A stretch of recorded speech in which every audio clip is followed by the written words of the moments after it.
जरा ध्यान से देखिए ये चेहरे, ये कोई साधारण लोग नहीं, बल्कि शादी, रिश्ता और सरकारी नौकरी का नाम लेकर देश भर में करोड़ों की ठगी करने वाले साइबर ठगों की वो जोड़ी है जिसने हजारों से ज्यादा परिवारों का भरोसा तोड़ा है।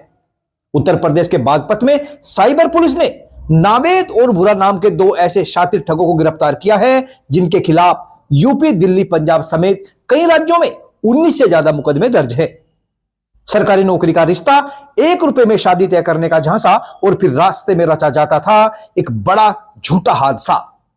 आज पूरा देश जानना चाहता है कि यह साइबर ठगी का खेल आखिर चलता कैसे था। देखिए रिपोर्ट।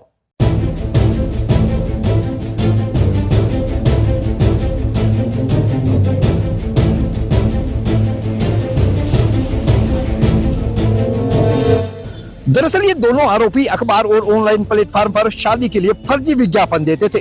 सरकारी नौकरी में लगे युवक का रिश्ता तय कराने का दावा किया जाता और भरोसा जीतने के लिए कहा जाता कि सिर्फ 1 रुपए में रिश्ता पक्का कराया जाएगा। जैसे ही परिवार संपर्क करता तो फोटो भेजी जाती, मुलाकात का समय तय किया जाता, लेकिन मिलने से पहले ही रास्ते में एक नया ड्रामा शुरू हो जाता। फोन पर बताया जाता कि गाड़ी का एक्सीडेंट हो गया है, तुरंत पैसों की जरूरत है, और भावनाओं में फंसे लोग बिना सोचे समझे हजारों लाखों रुपए भेज देते। पुलिस जांच में सामने आया कि नावेद और भूरा हिंदू नामों से फर्जी आईडी बनाकर देश भर के होटलों में ठहरते थे ताकि किसी को शक न हो सके। हैरानी की बात यह है कि हजारों से ज्यादा लोगों को ठगने वाले शातिर पढ़ाई में बेहद कमजोर है। नावेद 5वीं फेल और भूरा 8वीं फेल, लेकिन ठगी का जाल ऐसा बिछाया कि पूरे देश में लोग फंसते चले गए। अब साइबर पुलिस इनकी पूरी कुंडली खंगाल रही है और ये पता लगाने में जुटी है कि इस ठग के नेटवर्क में और कौन कौन शामिल है।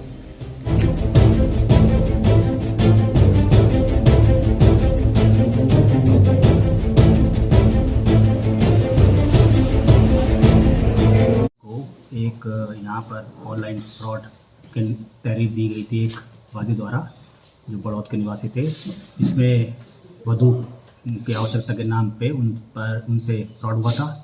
उस तहरीर के आलोक में कार्रवाई की गई, जिसमें आज 2 अभियुक्तों को गिरफ्तार किया गया है। इसमें नावेद और भूरा 2 है जो ऑनलाइन ठगी का काम करते थे। उनका मुख्य जो मोडस ऑपरेंडी थी वो ये था कि वो एक ऐड निकालते थे पेपर में, इसमें वधू की आवश्यकता है एक सुशील वर के लिए, और उससे फिर बात करते थे। जब जो फ़ोन पे आते थे उसी फिर से उनसे एक डेट फिक्स की जाती थी कि उस दिन उनसे मुलाकात करने आएंगे, और रास्ते में एक एक्सीडेंट और किसी अन्य चीज़ का बहाना बनाते हुए कि हम आपके पास आ रहे थे, रास्ते में एक्सीडेंट हो गया है और अन्य सब चीज़ को मैनेज करने के लिए हमें पैसे की आवश्यकता है, आप तुरंत मुझको इस अकाउंट में 20,000 रुपये, 25,000 रुपये जितना भी हो तुरंत ट्रांसफ़र कर दीजिए और मैं आपको शाम तक वो पैसा घर पहुँचकर वापस दे दूँगा। इस तरह का एक मोडस ऑपरेंडी था।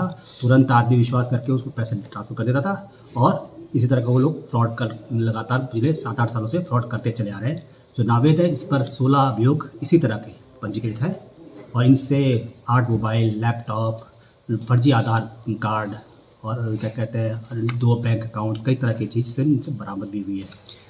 सर, कितने लोगों को ये ठग चुका है और कितनी बड़ी अमाउंट अब तक ये ठग चुके हैं? अब तक कई पिछले 8-10 सालों में लोग काफ़ी लोगों को से इस प्रकार का ठगी कर चुके हैं। इसमें लगभग मोर देन 1 करोड़ से ऊपर की ठगी उन्होंने की है, और जो कंप्लेंट्स है 16 तो अभियोग पंजीकृत है, कई कंप्लेंट्स इन पर क्या कहते हैं कि अभी लंबित है।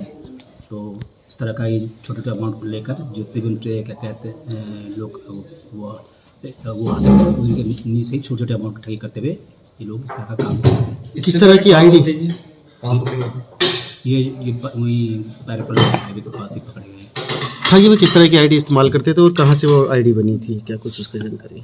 ठगी वो तो इन्वेस्टिगेशन अभी चल रही है कि ठगी कहाँ इन्होंने बनाई थी, वो भी उसकी पूछताछ हुई आगे फर्दर उस पर विवेचना क्रम में उस पर। हाँ, ये है कि फर्जी फेक आधार कार्ड के नाम उस पर ये फेक सिम यूज़ करते थे और उसी पे ही अपने डिफरेंट होटल्स में रहते भी थे। क्या किसी जिले को ही टारगेट बनाया या फिर कोई अन्य राज्य भी? ये अभी 2 साल की सज़ा हरिद्वार से भी लोग कभी हरिद्वार के केस में 2 साल की सज़ा काट के भी निकले हैं, तो डिफरेंट स्टेट्स में का भी यूज़ करते थे। मूलतः ये कि एक हरियाणा का रहने वाला है, एक मुरादाबाद का रहने वाला है। साइबर क्राइम के मामले लगातार बढ़ते जा रहे हैं, आमजन को क्या संदेश इस प्रेस कॉन्फ्रेंस? आमजन को ये संदेश है कि थोड़ा सा अवेयर रहे और जागरूक होकर थोड़ा अलर्ट रहे कि किस प्रकार के आज के जैसे से डिमांड्स के अनुसार ही लोग फ्रॉड के भी नए तरीके अपना रहे हैं।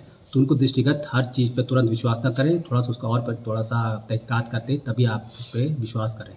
Thank you.